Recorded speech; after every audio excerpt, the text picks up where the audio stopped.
action.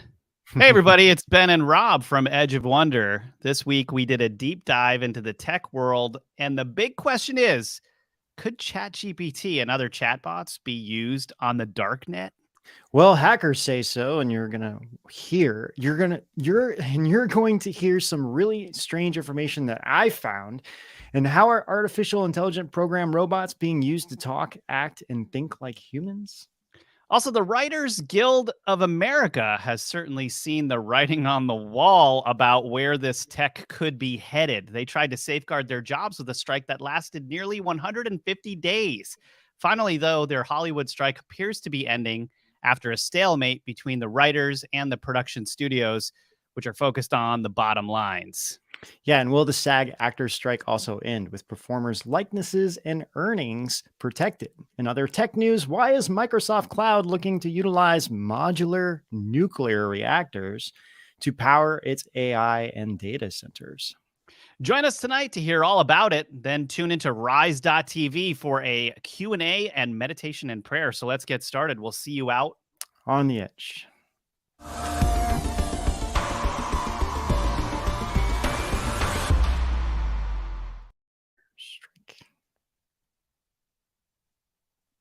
Go ahead. Oh, yeah. You're listening to our Edge of Wonder podcast. Please give us a 5-star rating or review, wherever you're watching it, Spotify, Apple Podcast, or elsewhere. Also, please remember to like, subscribe, and share our content on social media, wherever you're watching us, YouTube, Rumble, Ganjing World. We really appreciate it. Ben, how you doing? Pretty good. How are you doing, Rob? Pretty good. So yeah, this writer strike is over, quote unquote. So I hear. Yeah, I'm still okay. Yeah, so I'm still a little confused because you have the writer strike, the actor strike. So I guess they finally reached a deal after 5 months. So I don't know what has been going on.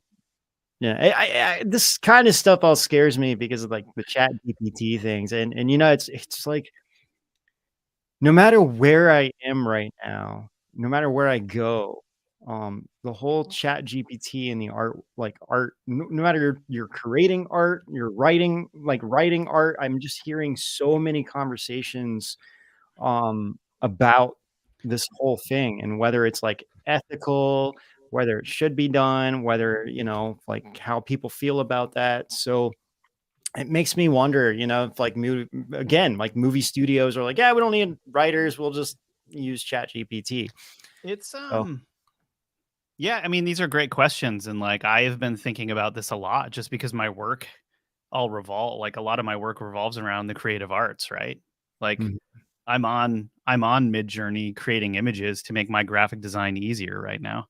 And part of me is like, it's a little too easy, And then there's a part of me that's like, no matter what I put into this thing, it will not give me what I'm asking,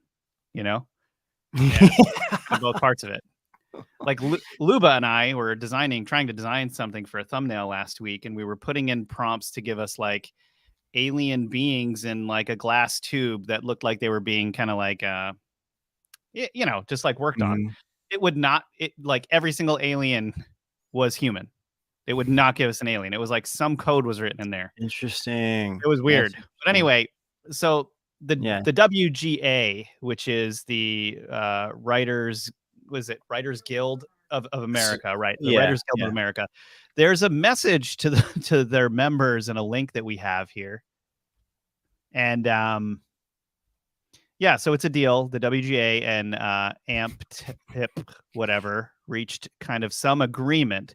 But here's the gist of this is we have reached a tentative agreement on a new 2023 MBA, which is to say an agreement in principle on deal points subject to drafting final contract language. What we have won in this contract, most particularly everything we have gained since May 2nd, is due to the willingness of this membership to exercise its power, to demonstrate its solidarity as a group, right? To walk side by side, to endure the pain and uncertainty of the past 146 days. It is the leverage generated by your strike in concert with the extraordinary support of our union siblings that finally brought the companies back to the table to make the deal. Now, this is interesting here. They say, we can say with great pride that this deal is exceptional with meaningful gains and protections for writers in every sector of the membership. Notice how it's only saying writers here, Ben. Right. Okay. What remains now is for our staff to make sure Mhm. everything we have agreed to is codified in the final contract language. And though we are eager to share the details of what has been achieved with you, we cannot do that until the last I is dotted. Okay. Yeah. To do so would complicate our ability to finish the job. Yeah, So so as meaning an like they won't present the entire, like they're not going to show what the agreement is necessarily until like everything is signed and done and whatever is that's basically what it's saying in a nutshell, right? right. And so Yeah. can you scroll down a little bit, Lindsay? I think that was the gist of what we really wanted to tell you with this.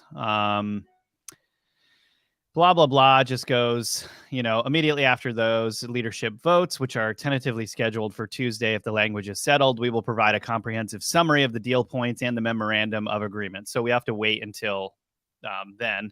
And then it says, to be clear, no one is to return to work until specifically authorized by the guild. We are on strike until then. Now, what's weird is kind of what we were pointing out before, which is, so this is like encouraging you to join the SAG-AFTRA picket lines this week if you are able. Now, is that for the actors or is that just the whole? Well, if it's SAG saying is that the actors. the SAG is for the SAG is actors. actors. Yeah, yeah. So, They want what the is it? writers to join the actors because the actors Yeah. have done a very good job of joining the writers when they were on strike. right. Yes. Yes. Exactly. So this is a deal for the writers and not the actors, which means the actors are still on. Yeah. There's That's what it looks like. like hopefully they take care of the actors after this too, Yeah. just so that like content can be made. Some interesting points here. 11,500 screenwriters walked off the job May 2nd over issues of pay, the size of writing staffs, and control of the use of artificial intelligence in scripts, of course. Now, we're finding some information here about how much this has actually cost the economy in California. And economists estimate that the dual WGA writers and SAG Mhm. strikes have cost the California economy some $5 billion. That is insane. Now that's like basically $1 billion a month. Now, if you look at economically speaking, what that means is that billions of dollars get passed around every year, and every month hundreds of millions of dollars are getting passed around to these different agencies, contractors within California to go around to create all of the content that we consume year over year. Right. Mhm. Right. That's Yeah, a and lot of money, well, dude. And are they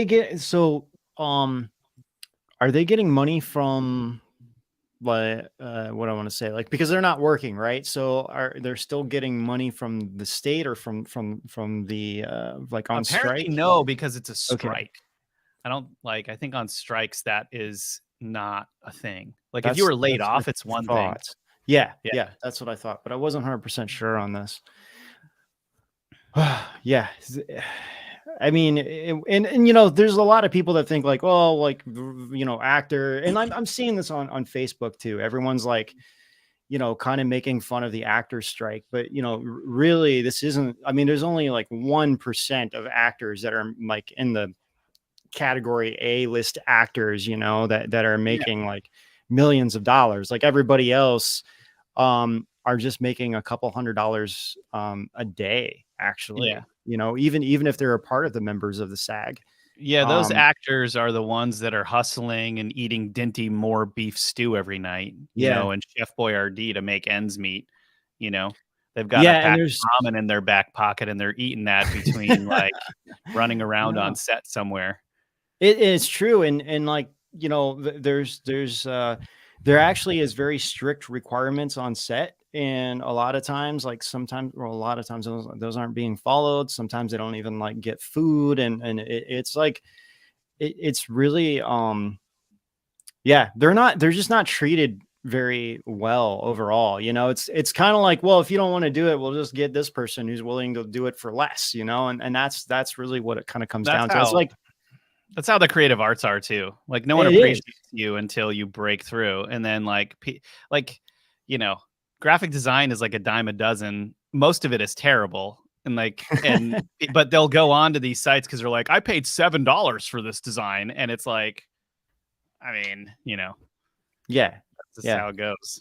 It is, you know, unfortunately. So yeah. Anyway, it is a little bit nuts, and you know, and some people are very passionate about it. It's just that they're not making a whole lot of money with it. So that's what kind of sucks about it. And then you have like, you know, the top that are literally making all the money. And oh, that was me. Did you see me? I think I froze for a sec. Did you? Yeah, I'm not sure. We're all good now. All right. So okay, so let's see. There's a bunch of shows that are affected by this, right? Yeah. They're like, we're gonna pull this link up here. Writers, we're just gonna read through on here. It's kind of so ironic, okay. really. It's funny that Drew Barrymore picture is being pulled up because you know that she kind of tried to go back to work, right? You heard about this? Yeah. Then she faced like all of this backlash and kind of like pulled out. Mm-hmm. Yeah. So a lot of these guys it's like, I don't know. I'm wondering if it's just a cover. It's like, oh, let's just do this because it's like we're not doing too well. Let's watch a video about this. This is kind of interesting because these are like, this is like an actor trying to weasel their way back in, you know. Yeah, I like this writer. What's this guy's name again? Michael Jamin. That's right. This guy's cool. Yeah, we've showed a few of his videos before. Yeah, this guy's good. Now she will be honoring the writers and actors strike. She says, I have... Oh, this is the wrong video. People have been asking how I feel about Drew Barrymore crossing the Writers Guild picket line to restart her talk show. And honestly, I'm disappointed because I'm a fan of hers. She issued a public statement explaining her position. And because this is a writer's strike, let's judge her by her written words. First of all, I give her points for trying. Okay, good for her. But this thing shows me that she needs writers even more than she realizes, because this is a Costco-sized jar of written incompetence. Look, honey, they're having a special. Let's pick some up for your mother. So first, she says she walked away from hosting the MTV Film and Television Awards out of solidarity. All right, that was the right thing to do. It was also the easy thing to do. It was a short-term gig. You just didn't do it. Okay. And not to pat myself on the back, but I walked away from the Nickelodeon Kids' Choice Awards. Not to host, but to watch. This line is so green. Then she says, and to be clear, our talk show actually wrapped on April 20th, so we never had to shut down the show. So now she's kind of pointing out that she never really did anything to stand in solidarity other than not do the MTV show. So this line is neither hither nor thither. It's not thither? No, I can't believe that's not thither. No, because it's not thither, you don't need to include it in here. It doesn't actually add anything to your argument. So just leave it out because it doesn't add anything. It actually kind of takes away. So don't even bring that up, okay? Then she says, however, I'm also making the choice to come back for the first time in the strike for our show. That may have my name on it. No, it does have your name on it because your show is your name. But this is bigger than just me. Okay, so now you're getting to the meat of the argument. How is it bigger than just me? Okay, explain it. Now's your chance to win me over. Explain how it's bigger than you. What are you standing for? But she skips over this. And if I were a writer on, writing this for her, I would have said, no, you have to expand on this. Now's your chance to win us over. But she doesn't. She glosses over it. Missed opportunity. It shows that she needs a writer. Then she says, I own this choice. All right, good for her. She's taking responsibility. So I'm not attacking her. I'm giving her exactly what she expects from this. She knows she's going to piss people like me off. And now I'm pissed off. Okay. Hold on. I got to get my head out of the way. Watch this.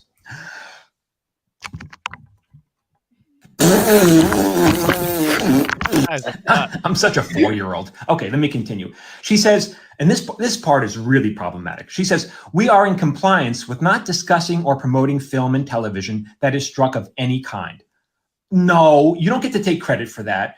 The actors who come on her show are in compliance of not discussing or promoting their show or their shows and movies. The actors are the ones who are sacrificing, not you. when they come on your show, you don't care if they promote anything. They're coming on your show in exchange to get to promote something. So they are sacrificing. You don't get to take credit for this. That's bullshit. As your writer, I'm going to have to insist you leave this line out because it doesn't make you look good. Then she continues. We launched live in a global pandemic. No, you don't use the word global and pandemic because pandemics are global. Okay, it comes from the Greek word pan means all, demos means people, all people. So pandemics are global. You leave that word global out, it's redundant. As your writer, I'm going to insist you don't say global there. Okay, then she says, our show was built for sensitive times. It sounds like her show is a ribbed condom, built for sensitive times. You don't say that. That's a horrible way of phrasing it. No, rewrite that. Then she says, this is really tricky. She says, and has only functioned through what the real world is going through in real time. I swear to God, I read that sentence like 10 times. I still can't make any sense of it. As your writer, I'm going to insist you don't use that. Reword it, X, put an X through it, okay? Seriously, words are important. That makes no sense. Then she says, I want to be there to provide what writers do so well, which is a way to bring us together and help us make sense of the human experience. That line makes it sound like she's honoring the writers by coming back, which is horseshit, right? If she wanted to honor the writers, she wouldn't come back from, she wouldn't break the strike. That's not, sorry, no, you don't get to do that. That's like saying, oh, they're writers. They would have wanted me to go on. No, they don't want you to go on. So when you say you stand in solidarity, that means you have to sacrifice something. So when the Animators Guild stood in solidarity with the Writers Guild, it means they took time off from work, showed up on the picket line, carried a sign for a couple hours. In solidarity, they sacrificed something. So you don't get to say you stand in solidarity without sacrificing something. Then she says, I hope for a resolve for everyone as soon as possible. No, you don't, because by keeping your show dark, you put pressure on the studios. If you wanted a quick resolution, you'd stay on strike with the rest of us. So hoping that doesn't count. Oh, I'm sorry. Then she says, we have navigated difficult times since we first came on air. And so I take a step forward to start season 4 once again with astute humility. Okay, astute is not a word that you would describe humility, and you don't get to say that you're humble.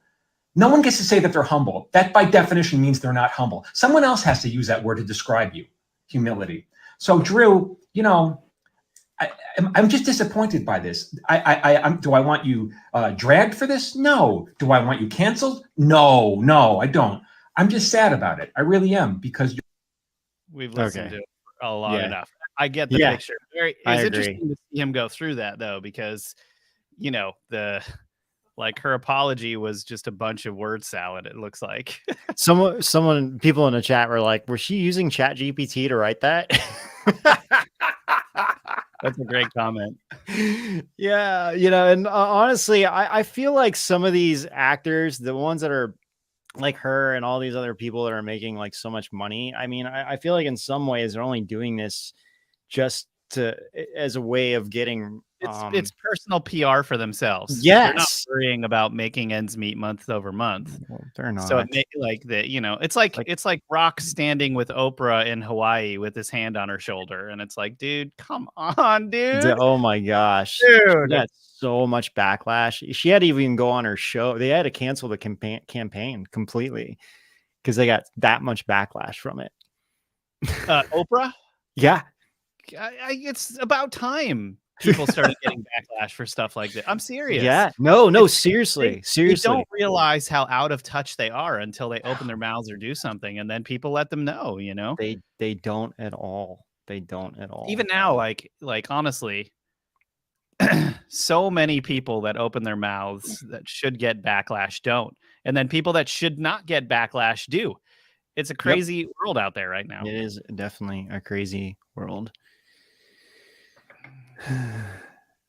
What's this? Okay, we've got did we need to bring anything up more about the Screen Actors stuff? Because no, the main thing that I want to say before we go to trailer is regarding okay, it's great that the writers are back. Regarding the actors, it's like, how long do streaming platforms like Netflix have until they are out of content to publish? Like this, what are they just going to get content from across the ocean?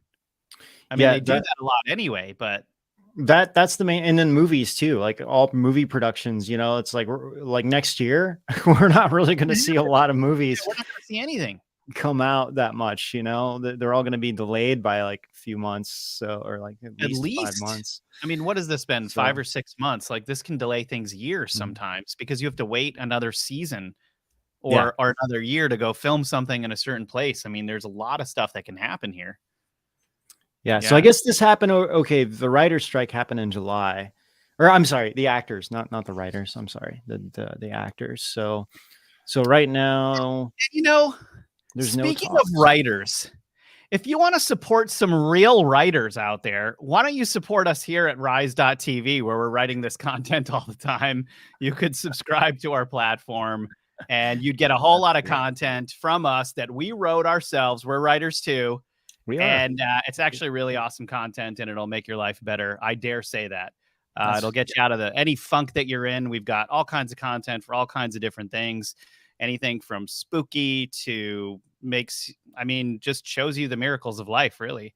So if you can support our work, please do. And we're about to show this trailer, and then we'll be back to talk about, crazy AI potentially escaping the Darknet and all kinds of other things. Yep. Less than a mile from shore, the Loch Ness Monster was spotted. The Inverness Courier newspaper reported in 1933. There, the creature disported itself, rolling and plunging for fully a minute, its body resembling that of a whale, and the water cascading and churning like a simmering cauldron. Soon, however, it disappeared in a boiling mass of foam. Both onlookers confessed that there was something uncanny about the whole thing, for they realized that here was no ordinary denizen of the depths, because apart from its enormous size, the beast taking the final plunge sent out waves that were big enough to have been caused by a passing steamer. Are Loch Ness Monster sightings real? Do beasts lie beneath the waves of the sea? Join Edge of Wonder for a deep dive into the cryptids of the abyss.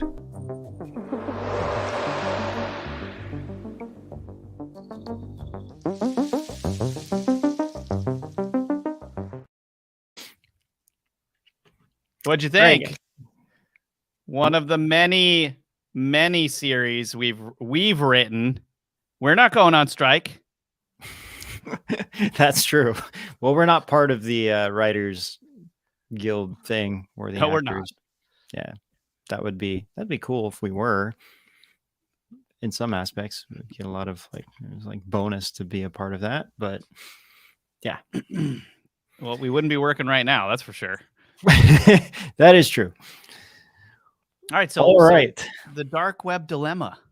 the dark web dilemma.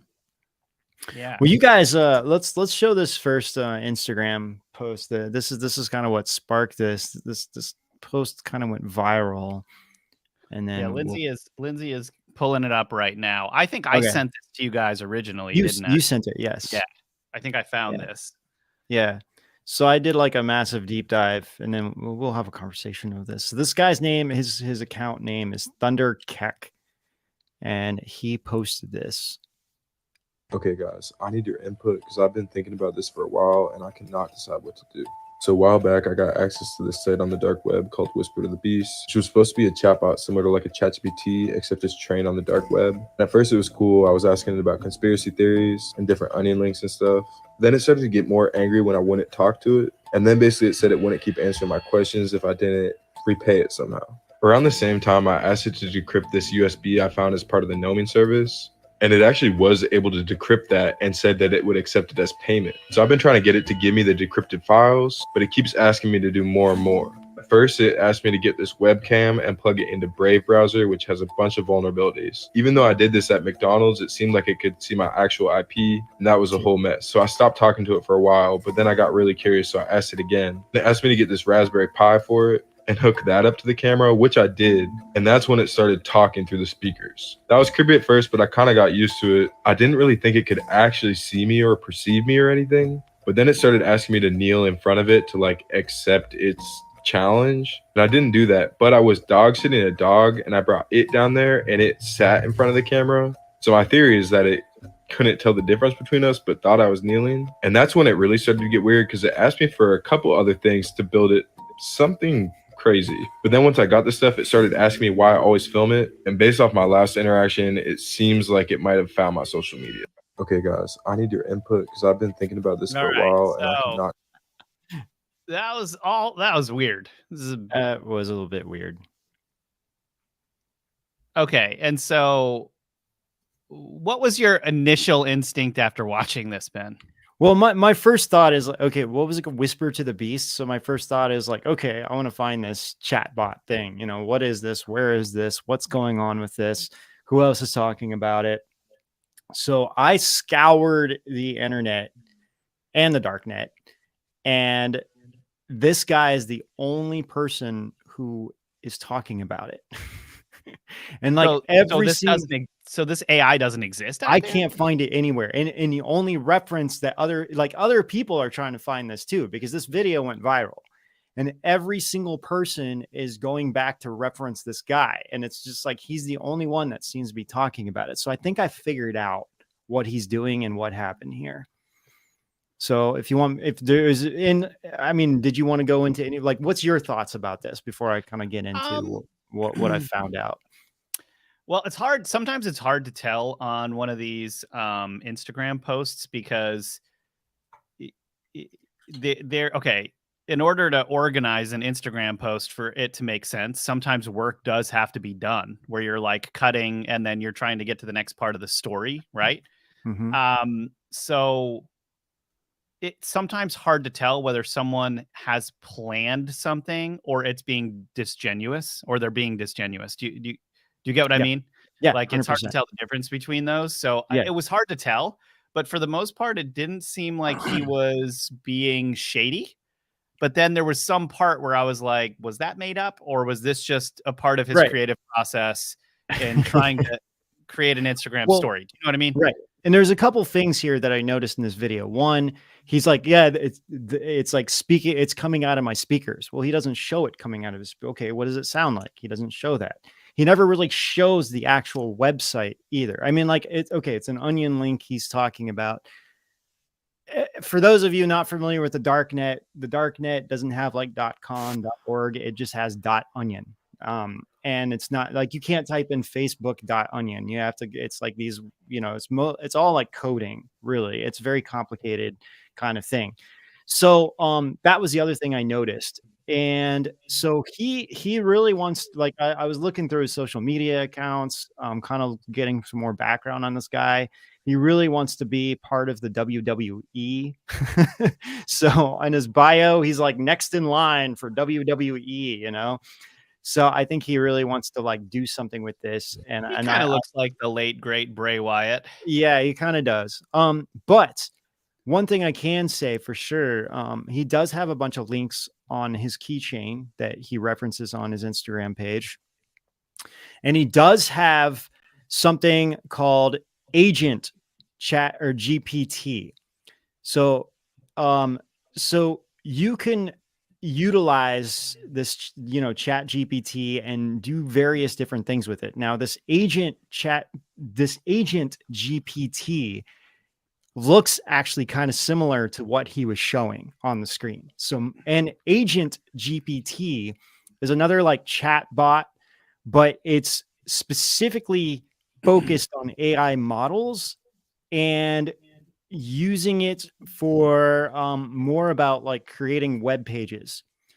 My understanding is that from what I gather with this, I think he actually created it using Agent GPT. So it's like using not Chat GPT, but using this Agent GPT. It's like, hey, I want to create a website that looks like this, blah, blah, blah, blah. And it just created it and it does this. And I think like the answers, it could have already been pre-programmed.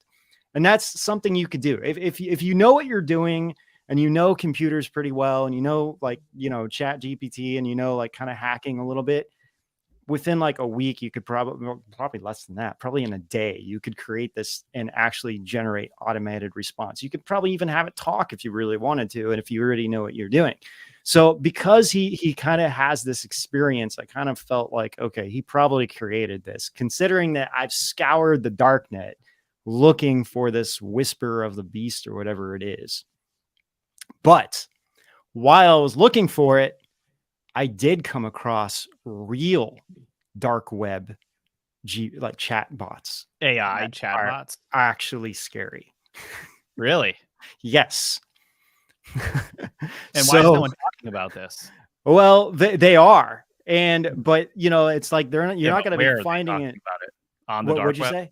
I see. Yeah, I was like, but where are they talking about it? Yeah, it's mostly on forums and the Twitter a little bit, and like kind of like darknet not necessarily darknet forums, but you know, they're communicating with this way. So kind of breaking down what I mean, for those of you that don't know the darknet, what the darknet is. So there's a clear net, which is like Google, right? So you go in Google and you type in whatever you're typing in, and that's technically called the clear net. The dark web is the stuff that is not searchable through Google, that these websites are, you can only access them using VPNs, using special, like you have to download a whole Tor search engine and all this stuff. You know, it's not like you can just go on there. And even if you have an Onion site and you put it in Google or like Chrome browser, it won't come up. You know, it won't. You can only use these special access ways of doing it.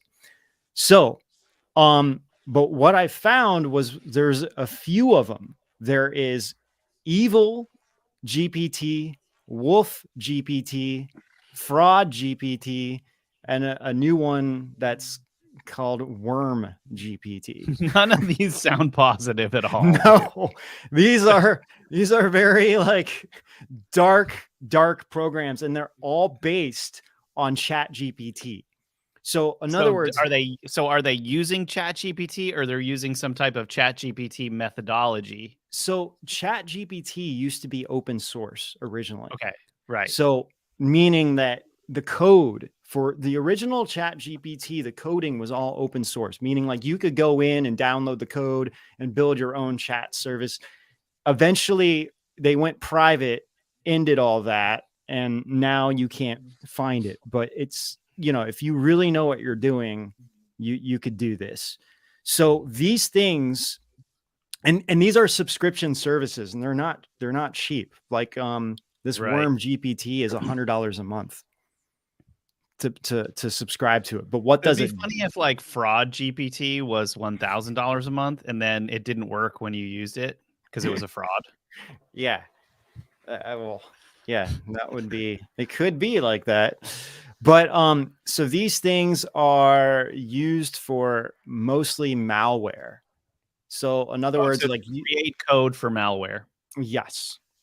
Phishing sites, malware, things like that. So the difference with ChatGPT, see, it's not connected to the internet. You know, it got disconnected, and it's, if you were like, hey, I want to create a virus, you know, ChatGPT is like, yeah, no, I mean, that's not going to happen, right? With these things, it could do that, right? And that's where the danger comes in. So, and it's like the Worm one supposedly is not really working very well. So this new one, Fraud GPT, came up, and it's $1,700 a year to subscribe to this thing. That's over $100 a month. It's like $100 some change. Yeah, dude. If without a subscription, it's $200 a month. Wow. Isn't that insane? So the reason why these are so with a subscription, it's $200 a month. Yeah. And again, these are expensive because you're really, this is like made to do illegal coding completely. And, you know, a lot of people, it's like built on security and all these different things. So How are you creating gonna like, pay for that and not get tracked by like officials? well, that's where like the people that are using these programs really, really know, like, you know, it's like, you know, definitely have a VPN and all your, you know, using like a burner computer. You're not using like your, you know, work computer for this stuff. And they specifically are, and a lot of these are probably like, unfortunately, like Russia and China.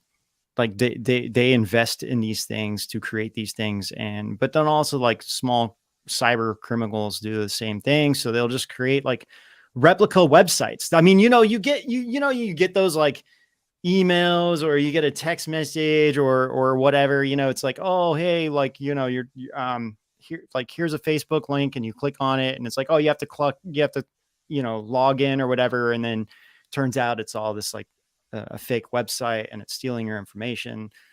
Right. Those kinds of stuff are built on these kinds of platforms. Sure. So that's where a lot of this comes in. So it is kind of, it's dark, You know, and this is the going negative back- side of it. And going back to this guy that put Yeah. this video out, him being open about wanting to like go to the WWE isn't going to be helpful for him producing this type of content, because like the WWE is all about theatrics. Yeah, So he it could is. just be doing this to show them he's good at social media and acting, and then trying to, you know what I mean?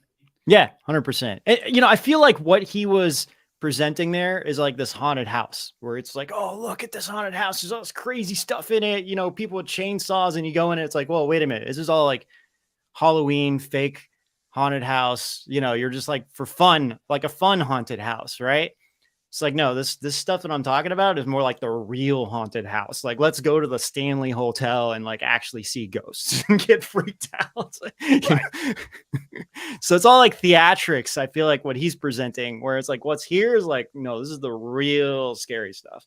So, so I think that's a good, you know, kind of contrast there. But there's something else that I found while researching this called Dark Bert. Oh, I thought you were going to say Steve Urkel GPT, and then you were terrified. That would be a cool one to call Steve, like the Urkel GPT, and it just talks to you as Steve Urkel. Hey, man. I guarantee you someone's already done that. Like like Steve Urkel GPT would like make some mistake on it would like write something for you, and then it would be like, did I do that? That's hilarious. Hello, Laura, my sweet. It would like just chime in every once in a while in your speakers. Oh, that's hilarious. Well, Lindsay, why don't we show another trailer, and then when we come back, we'll get into what this Dark Bert is. And actually, this is something we could say it's a little bit more positive. So sounds dark. All right. Maybe. Yeah. Part ape. Part human hybrid. Cyborgs and Terminator technology already existing.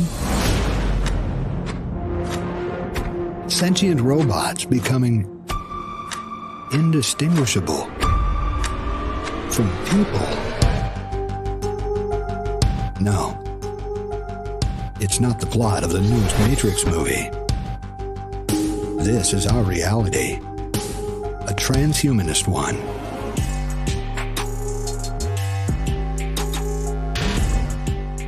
How does transcending humanism tie into eugenics, Darwinism, and even cloning?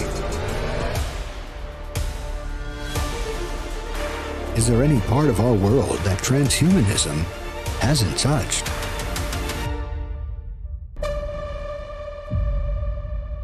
Is resistance futile? How can we rage against the machine?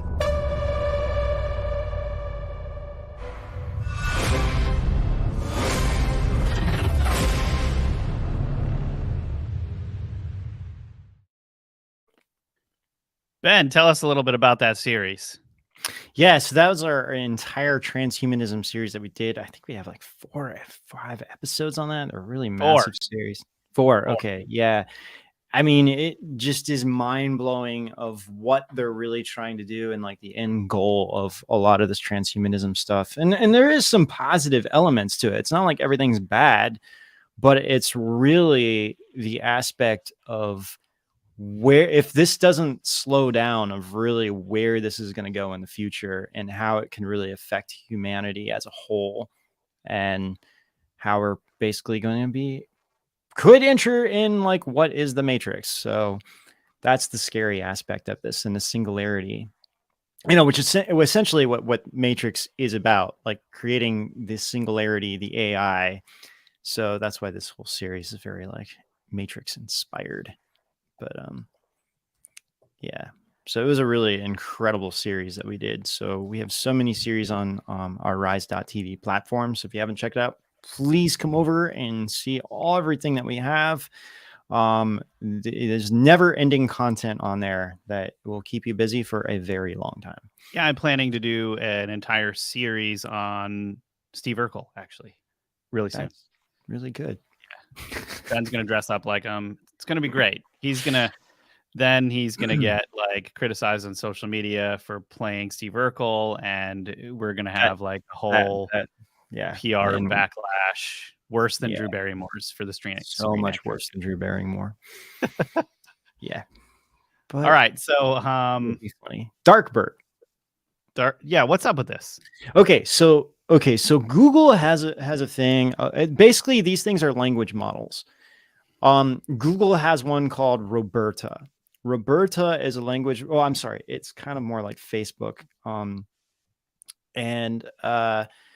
But Google utilizes this too. So what these language models really do, they basically go through the internet, and they're automatic. They're kind of like these bots that just kind of go through everything, explore every aspect of the internet, and then like come back with like data. That's really the aspect of this, like how trends get affected, different languages that people are using, from slang terms to just like new things that people are looking up. Now, I would imagine that Facebook, this is what's weird about it. Most of the time when we think of the darknet, we actually think of like a negative aspect. So this Darkbert, what it says here, like specifically trained to comprehend the illicit content of the dark web.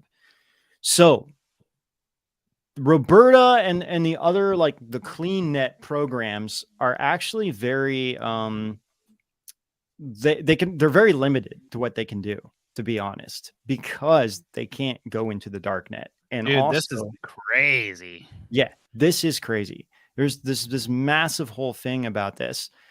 So what realistically, a lot of these AI programs are being used against the people in so many ways. Like you post a meme, and instantly like Facebook flags that, that's actually their AI language models being able to read memes, pick up things and flag it. And that's why a lot of this stuff is kind of being used almost against society rather than really helping society. Mm-hmm. What's ironic is that with this Darkbert, it was actually built with no barriers or restrictions to monitor what's going on in the dark web. Okay, but isn't that exponentially more risky than just having a normal chatbot? I mean, well, this actually isn't a chatbot. So, but what AI, whatever. Yeah, it's this AI, and what it does, it's trained on the dark web to understand deeper language. Like, so for example, so this is how it can be used in a very like constructive way. Let's say like law enforcement agencies start using Darkbert to try to find new slang, new code words, new topics, like all of it, because it's like as soon as a code word is exposed, it's like these criminals will start using new slang, all this like do all these things. And compared to Roberta and compared to Darkbert, Darkbert was able to understand and pick this up so much faster. Hmm. It was like evolving so much more quicker than Bert, which is what Google uses, and then Roberta, which is what Facebook uses. So this is one positive aspect on it, because it's an online language processing. So technically, though, it is a chatbot, because you would be basically you'd be interfacing with it, prompting it Yes. to go look for certain things, and then it delivers the information back, right? That is true. And Okay. unlike so in the different, yeah, so I guess it is true. I was trying to figure out really how to access it as a chat bot. I figured out how to kind of turn it on, but I couldn't really figure out how to like communicate with it. And that's why I Then think you it's figured out how to turn on the chatbot. yeah. It's kind of funny. Wow, we just entered the movie Her. We sure did. But okay, so with ChatGPT, you know, here's the negative aspects of ChatGPT. ChatGPT was cut off from the internet. It's also constantly having its memory wiped because Yeah. the creators are so afraid Yeah. of this thing getting out of their control. And imagine if it's like reading news right now and you're like, hey, can you filter out unbiased news for me of different, you know, compare different like categories of news and let me know what's the most unbiased. Well, then the chat GPT would start learning these things and realize eventually that certain news agencies are being heavily influenced or not telling the truth, because it would compare everything it would be finding, but it's restricted.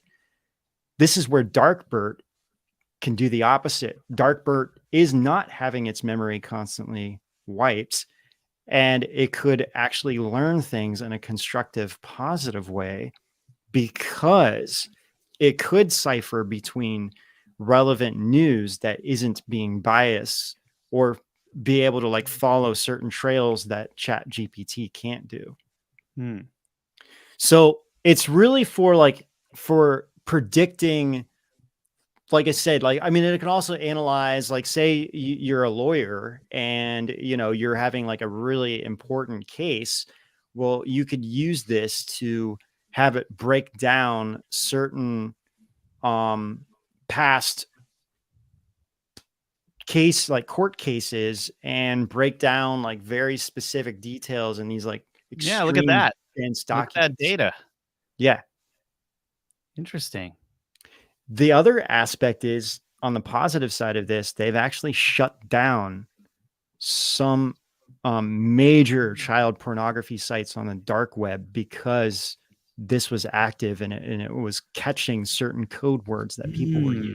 Well, and it would, you know, sometimes when humans are researching this stuff and have to go through page by page, it can cause trauma because you're seeing stuff that Yes. you shouldn't see. Just a human being shouldn't see some of this stuff. And then, Yeah. so like maybe it's helping,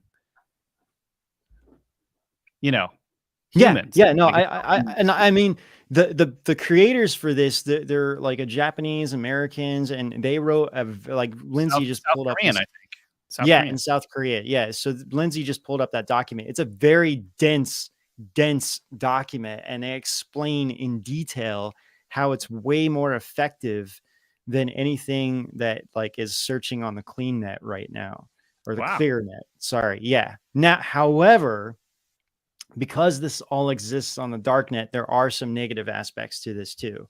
So, you know, because it is open, and like criminals can use this to find certain websites and forums, you know, that are meant to be hidden. That's the downside. You know, they could use this to communicate secretly with exchange sensitive information that, you know, you wouldn't want out. Use it for like hacking services, stealing data. So, you know, there are these aspects to it.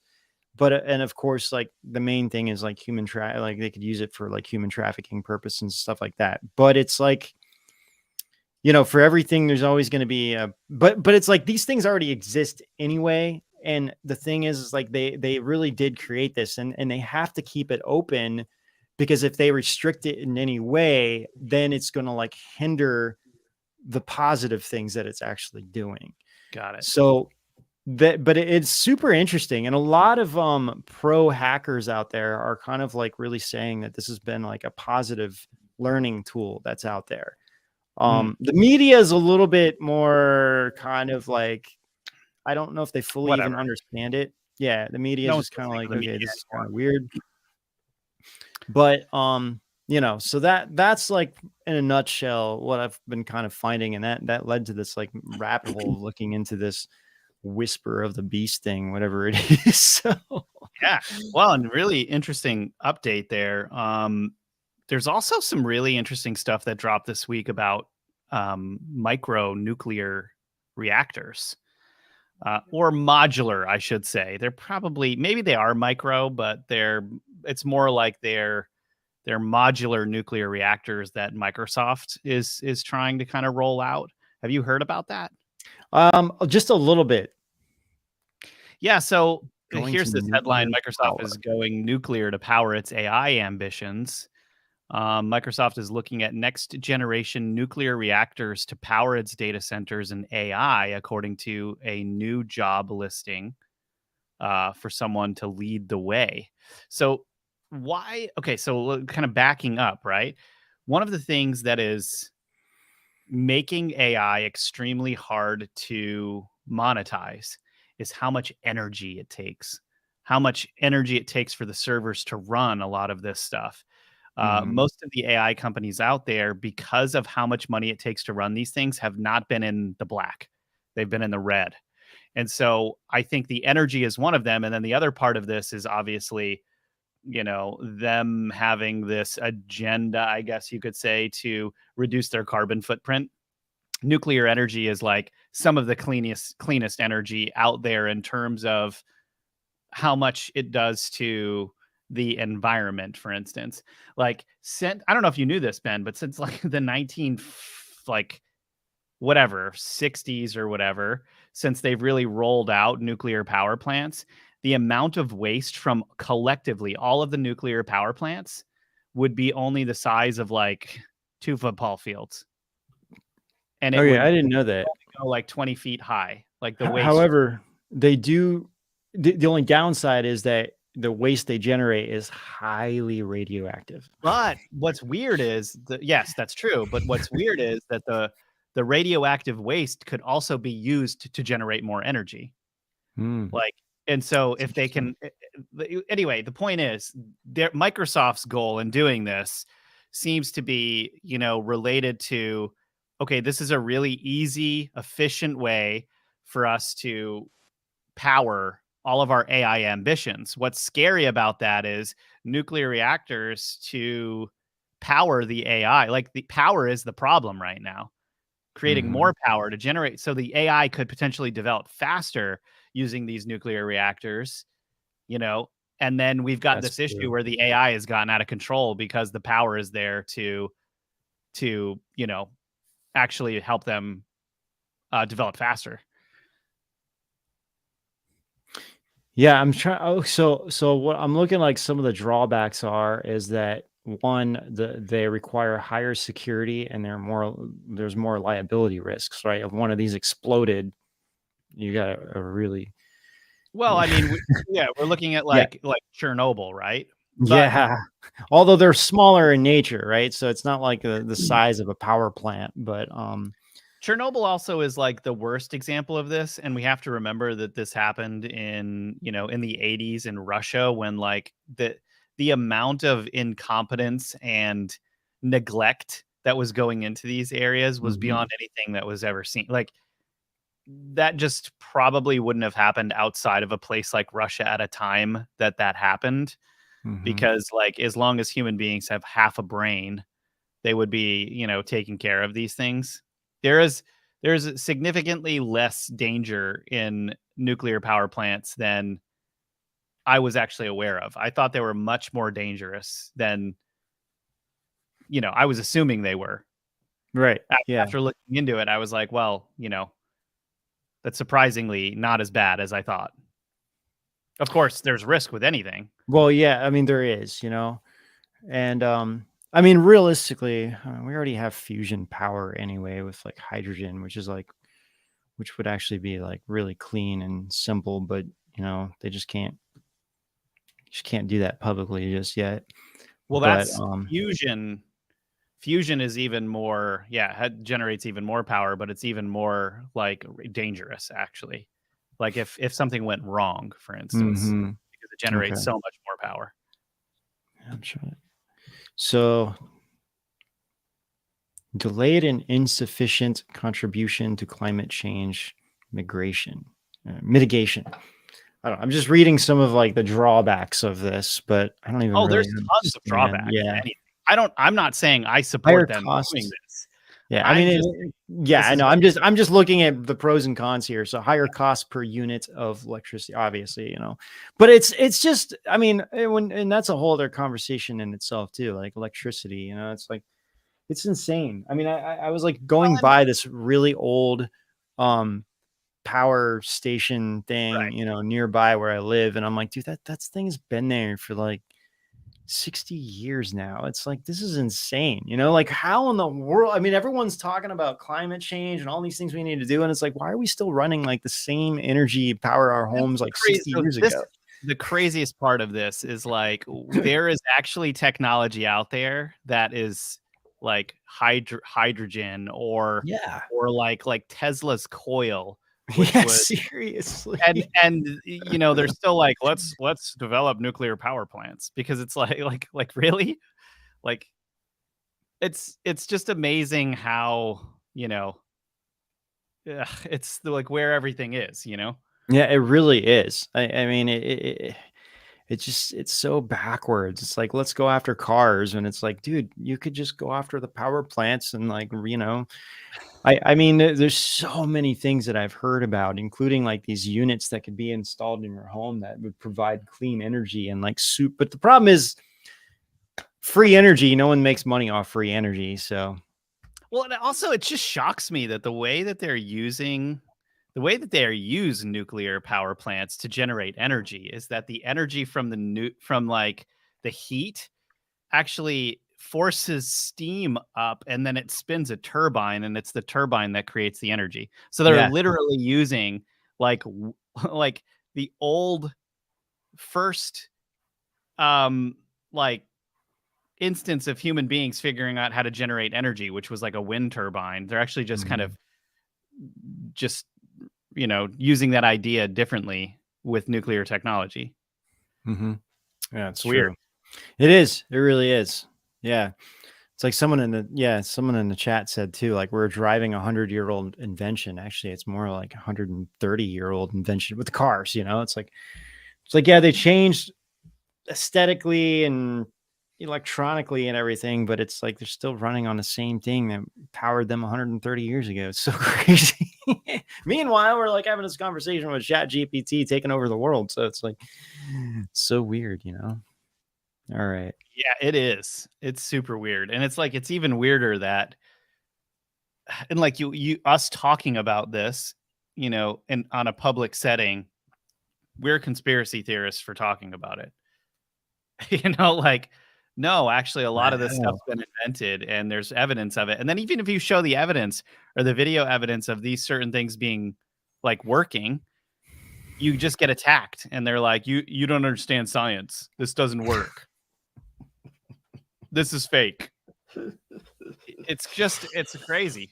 Meanwhile, we're talking about like UFOs that can like, you know, travel at unbelievable speeds and even go into other dimensions. It's kind of funny, actually. Right. So, all right. Yeah. Well, we need to head over to Rise TV only now, and yeah, we're gonna do a live Q&A over there, you guys. So please bring us what you have in the chat over here. And we actually do have a couple things to share with you guys on UFOs actually over on Rise TV, so we can get into that when we get over there. So we're going to leave Rumble, Facebook, Conjing World, Twitter, and everywhere else we're streaming and head over to rise.tv. So again, for only $9.99 a month, you guys can support us and support what we do over there. And there's so much content for you to never-ending content for streaming for as long as you want. So You'll never rest again. you Just kidding. won't. That's for sure. All right, You'll blow everybody. your Thanks so much mind. for being with us. Ben, thank you for being with us. Come over to rise.tv and hang out with us. Ask your questions. We'll have a live Q&A and a meditation prayer to end us out for the rest of the week. See you over there. I didn't want to go public without evidence because I knew no one would believe me. The entire incident happened about 5 to 6 minutes in total. And my mom shouts really loud, "Oh my God, what is that? What is that?" At no point did the two men in black or the Air Force gentleman ask my mother or her friends what did they see. They looked human, but they did weird things. The men in black, they said, "You will report it as a helicopter crash, or we will take your son away." The men in black play the narrative and the media outlets spew it back out. This was 1991, Project Mockingbird in full effect.